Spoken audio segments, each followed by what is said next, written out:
Welcome. In this video I will show you how to fix low call volume or speaker issues on your iPhone 15 Pro.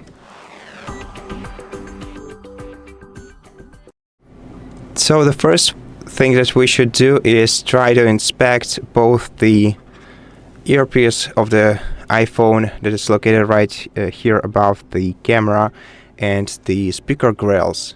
See if there is no debris, no dirt stuck inside one of these, and just in case, use a soft brush to gently wipe them of any potential clogging that could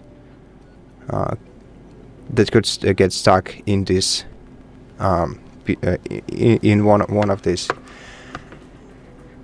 And then check your sound quality once again, and if it didn't improve much, then we should go to settings, then open accessibility menu, and then select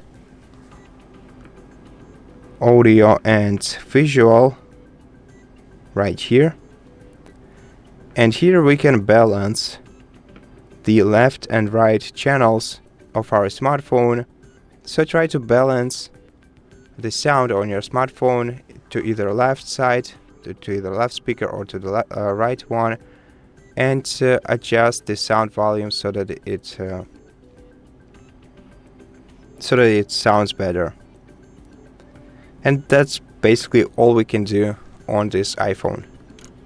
So thank you so much for watching this video. If it helps you, please consider subscribing to our channel, leave us a like in the comment below, and I'll see you in the next one.